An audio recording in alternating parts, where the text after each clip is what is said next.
Assalamualaikum warahmatullahi wabarakatuh. Salam dan bahagia. Jumpa lagi bersama saya Irma Safiatul Hidayah, calon guru penggerak angkatan 5 dari Kabupaten Lumajang. Pada video kali ini saya akan menyampaikan kesimpulan dan refleksi tentang modul 1.1.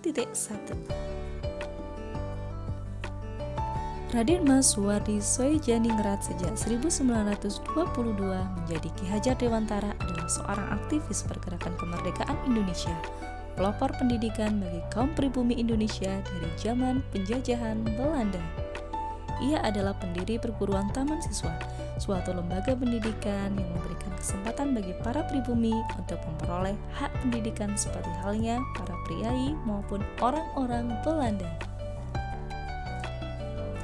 Pendidikan di negara Indonesia mengalami perkembangan dari masa ke masa. Terdapat perbedaan dan bersamaan, misalnya pada masa kolonial dan juga masa kini. Kita patut bersyukur karena para pendahulu kita terdahulu sudah dapat melaksanakan gebrakan revolusi pendidikan, sehingga kita bisa mengenyam pendidikan dan menikmati kemerdekaan hingga saat ini. Salah satunya dengan terbentuknya Taman Siswa oleh Bapak Ki Hajar Dewantara, yang mana Taman Siswa ini dijadikan sebagai pintu gerbang emas kemerdekaan dan kebebasan kebudayaan bangsa yang seolah-olah menjadi jawaban dari ketidakpuasan sistem pendidikan yang ada di masa kolonial. Dan bukan hanya sekedar pendiri Taman Siswa saja, tetapi Ki Hajar Dewantara membekali gerbang emas tersebut dengan pemikiran-pemikiran yang sangat hebat mengenai filosofi pendidikan. Menurut Ki Hajar Dewantara, pendidikan merupakan tempat persemaian benih-benih kebudayaan dalam masyarakat, dengan tujuan menuntun segala kodrat yang ada yang dimiliki oleh siswa sesuai kodrat alam dan kodrat zamannya. Kodrat alam yakni berkaitan dengan sifat dan bentuk lingkungan di mana anak berada. Sedangkan kodrat zaman yakni berkaitan dengan isi dan irama. Karena sejatinya pendidikan bersifat dinamis, maka relevansinya dengan kondisi saat ini, pendidik harus dapat menuntun siswanya untuk menguasai keterampilan pada abad 21 dengan tetap mengutamakan kearifan lokal sosial budaya yang ada di lingkungan peserta didik. Kita sering mengenal adanya istilah kognitif, afektif, dan psikomotor. Salah satu pemikiran Ki Hajar Dewantara lainnya adalah budi pekerti, di mana istilah budi pekerti ini merupakan perpaduan antara cipta atau kognitif, karsa atau afektif, sehingga menghasilkan karya atau psikomotor. Selain itu, ada asas trikon Ki Hajar Dewantara untuk mengembangkan sistem pendidikan, di mana kon yang pertama adalah kontinuitas, dan kon yang kedua adalah konvergensi, dan kon yang ketiga adalah konsentris. Ketiga trikon tersebut bisa kita gunakan dalam mengembangkan sistem pendidikan di kelas maupun di sekolah. Ada 3 semboyan Ki Hajar Dewantara yang dijadikan pilar pendidikan. Yang pertama, Ingarso Sung Tulodo, yang artinya pendidik harus memberikan tauladan dari depan. Kemudian Ingmadyo Mangunkarso, pendidik harus menginspirasi dan memotivasi bagi peserta didiknya. Dan yang ketiga, Tutwuri Handayani, seorang pendidik dari belakang harus memberi dorongan atau motivasi untuk anak didiknya. Pemikiran Ki Hajar Dewantara selanjutnya adalah pendidikan yang berpihak pada anak.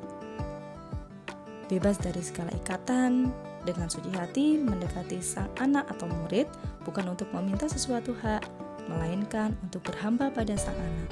Berhamba di sini berpihak. Tugas pendidik adalah menuntun siswa agar mencapai kemerdekaannya dalam belajar sesuai dengan kodrat alam dan kodrat zamannya. Berikut ini merupakan hasil refleksi dari pengetahuan dan pengalaman baru yang saya peroleh setelah mempelajari modul 1.1, yaitu mengenai refleksi filosofis pendidikan nasional Ki Hajar Dewantara. Selanjutnya saya akan menjawab pertanyaan pemantik untuk memberikan refleksi terhadap pemikiran-pemikiran Ki Hajar Dewantara. Yang pertama, apa yang Anda percaya tentang murid dan pembelajaran di kelas sebelum Anda mempelajari modul 1.1? Yang pertama, belum sepenuhnya menjadikan siswa sebagai subjek belajar dan masih menganggap siswa tabula rasa. Yang kedua, siswa harus patuh pada guru sebagai pusat pembelajaran atau teacher-centered learning. Yang ketiga, lebih mengutamakan hasil pekerjaan anak daripada proses. Dan yang keempat, belum memberikan kebebasan kepada siswa untuk mengumpulkan tugas sesuai minat dan bakatnya. Soal yang kedua, apa yang berubah dari pemikiran atau perilaku Anda setelah mempelajari modul ini? Yang pertama, menjadikan siswa sebagai subjek belajar. Sebagai pendidik harus lebih cermat melihat bakat anak atau menuntun sesuai kodrat. Yang ketiga, lebih mengutamakan proses daripada hasil karena setiap anak memiliki karakteristik yang berbeda. Dan yang terakhir, lebih memerdekakan anak dalam belajar. Soal yang ketiga, apa yang dapat segera Anda terapkan lebih baik agar kelas Anda mencerminkan pemikiran Ki Hajar Dewantara? 1.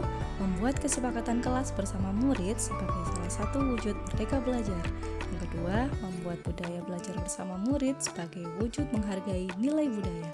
Yang ketiga, sebagai pendidik, saya harus lebih among lagi dalam menuntun segala kodrat yang ada pada anak. Yang keempat, mengintegrasikan permainan dalam pembelajaran. Dan yang terakhir, menerapkan student-centered learning.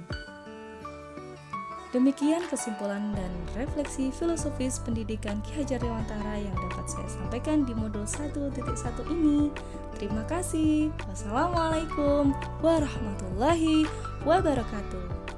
Salam Guru Penggerak.